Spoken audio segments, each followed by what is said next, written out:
Ruben's at the wheel. Tell me how good does it feel? We got Mbeumo, Ahmad, and Bruno. Cunha and Lamens, they're running the show. We are the greatest of English football. We've won it all. 2020. Man United have just beaten Liverpool 2-1 at Anfield to end a 10-year wait for this great club.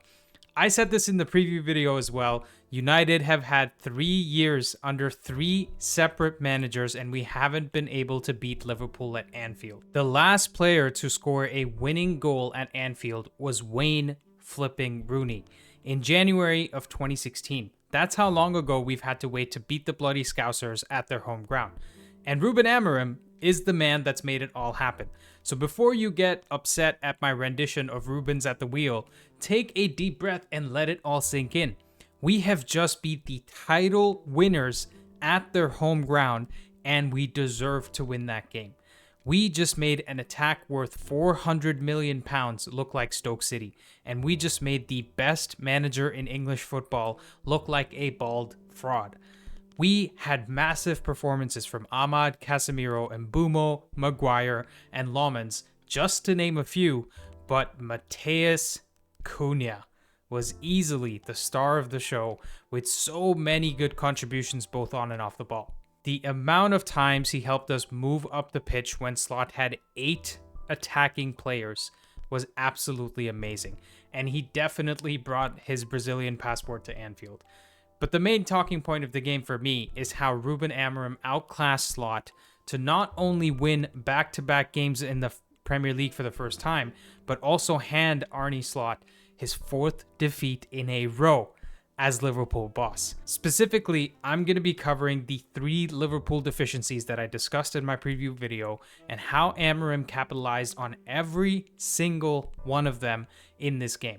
And I already know that the Amorim haters are going to talk about the chances that Liverpool created and the fact that Gakpo hit the post twice and the XG that Liverpool created and so on. Don't worry, guys. I got you covered, so make sure you stay till the end of the video because this one is going to be a banger. Did you know that only 17% of people watching this video are subscribed to the channel? So if you're enjoying the content, please drop a like on the video and subscribe to the channel to show your support. Now let's get on to the rest of the video. So, in my match preview, I highlighted 3 big weaknesses in Liverpool's loss to Chelsea. They were really uncomfortable against the high press, they had big gaps in their defensive structure, and they had a relatively weak high press. In this video, I'm going to walk you through all 3 of those things, but in a slightly different order. We're going to start by looking at the big gaps in defensive structures first, because Mbeumo's goal in the 2nd minute came from that exact deficiency. So here, Lamens has just kicked it long in the 1st minute of the game. Twerkes in the back has just headed it to Slabhead, and Slabhead is just about to head it back towards Twerkes in this area. As we play it along, we see McAllister backpedaling into Mbeumo here, and Twerkes and Mbeumo both move forward at the same time. He ends up elbowing McAllister on the head to completely take him out of the game, and that header lands perfectly at the feet of Bruno, who has the great presence of mind to just lift this ball over the slain McAllister over here. And it goes straight into Ahmad. And as this ball comes into Ahmad, look at the gaps in Liverpool's defensive structures. This massive gap between Twerkes, and Konate is exactly what's going to hurt them in just a second. As we play it along, pay close attention to the movements of both Mbeumo and Cunha at the middle of the pitch right here. They're both making the same diagonal run into the space between Konate and Van Dijk. And as we play it a little bit further, you see Mbeumo is accelerating to get beyond Van Dijk, but Cunha is slowing his run down at the same time. So now Konate doesn't know whether he should stay with Cunha or he should be running with Mbeumo. That split-second doubt makes it so that he runs beyond Van Dijk and Konate is too slow to catch up to him. And to be fair here, Van Dijk should be covering Mbeumo, but he keeps signaling to Konate as if it's his man. So the combined impact of the 2 runs by both Cunha slowing down and Mbeumo speeding up here is that Mbeumo is able to get into this space uncontested from the ball from Diallo, and by that time it's too late for Konate to get tight on Mbeumo, and he basically has a free shot on goal. And of course, he scores this, so we go 1-0 up in the 2nd minute against Liverpool at Anfield. Guys, I don't think you appreciate the significance of this goal. Since December 2018, we have played Liverpool 7 times at Anfield, and we've only scored 3 goals in total. Liverpool, on the other hand, have scored 18 goals in those 7 games. For us to go up 1-0 in a pressure game that gets us to within 2 points of the Scousers in a game that could be Liverpool's 4th loss in a row is just massive. And guys, let's give credit where it's due. Twerkes deserves an assist for wiping out McAllister. I believe Slot was asking for a VAR review for that violent assault he just committed on his own teammate. I mean, I understand taking him out to help out United, but he has a family, bro.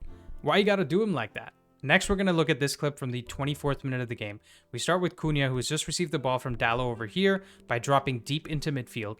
And Liverpool, once again, are fresh off attempting a high press against us on their right. So they have this cluster of players here, and there's huge gap down our right-hand side in this area. As we play along, Cunha makes this really nice switch to Ahmad out again. What we need to see as the ball is coming into Ahmad, look at these gaps in the Liverpool backline, guys. What is this, right? Twerkes is nowhere near Ahmad, so he needs to decide whether he's going to mark Mbeumo or Ahmad. And the biggest problem here is Twerkes and Twerkes are consistently left to play one-on-one against Ahmad and Mbeumo. Seriously, how many times do you guys remember Salah or Gakpo helping out their fullbacks defensively in that game? Now, as Ahmad takes a lovely touch to pull this out of the air, look at how Mbeumo is playing games with Twerkes right here. He's gone from being in the half space over here to now blindsiding him by being behind him. And as you see in a second, he'll come back in front of Van Dijk, so kind of just confusing him the whole time. By the way, I'm sorry to interrupt this serious analysis because I saw the funniest GIF on X today and I have to show it to you guys about Twerkes and Mbeumo, and I'll put it up on screen right now. Where do you guys keep coming up with this shit? I swear, it's way too funny. Anyways, as Ahmad cuts inside, we see the Liverpool midfield arriving at the edge of the box, right? So as Ahmad's getting towards the edge of the box here, we see the Liverpool midfield arriving over here. And right as Ahmad's able to cut this back to the edge of the box for Bruno, look at where the Liverpool attackers are. We have Gakpo just arriving just behind my head over here, but Bruno's basically completely unmarked. If this was a United forward that was letting somebody take a shot from the edge of the box, we would be furious. And guys, for all of you talking about Gakpo this and XG that, if Bruno puts this on the other side of the post, we're 2-0 up in the 24th minute at Anfield. Slot would have had to bring out his 7 attackers on the pitch in the first half had this gone in. So when you want to come out and say that United didn't really deserve the victory, think about this chance from Bruno first. Next, we take a look at this clip from the 27th minute. We have Lomans getting ready to kick it long.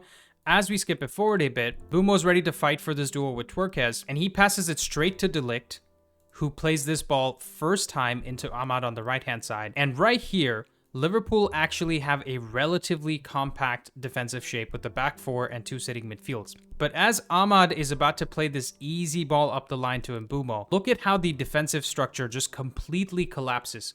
Look at these massive gaps between Twerkes and Konate. Look at how far Bradley is now, and Twerkes is up ahead here marking Ahmad. And as Mbeumo dribbles a bit forward here, look at this gap between these 3 players because Cunha is just about to exploit it. And as Mbeumo's cutting back, Cunha makes this awesome run from behind McAllister to go kind of this way into the space. And then Mbeumo finds it very easy to slide a ball into Cunha. And Cunha gets to the touchline basically and is able to put this cross in. Now, even though United kicked it long here and lost the first duel to Twerkes, it has taken us just 3 passes to get in behind a set Liverpool defense and put this dangerous cross into the box.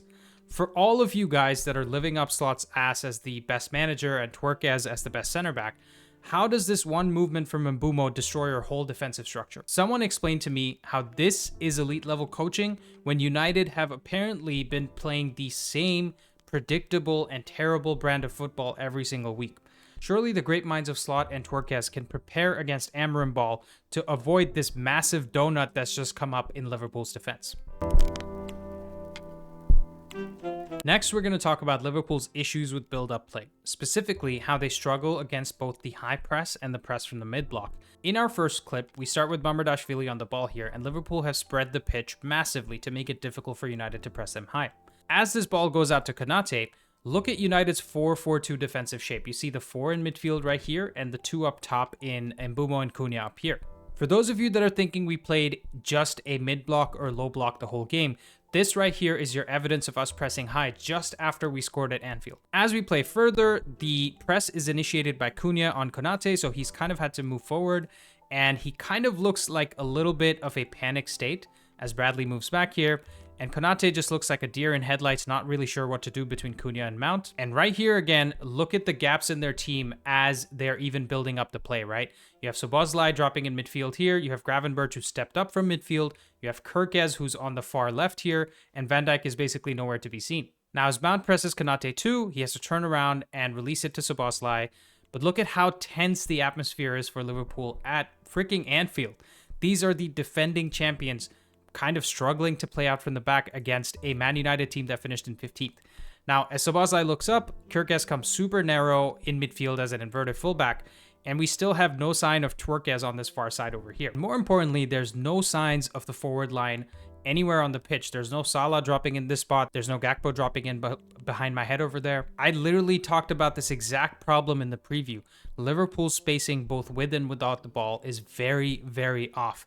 They don't seem to have any sense of compactness, and that's what keeps causing Konate, Bradley, Twerkez, and Kerkez to be nervous every time they build out from the back. Next, we look at this clip from the 17th minute of the game. Here we start with Twerkez in possession, and this is an example of us sitting in a mid-block structure like Palace do with Glasner.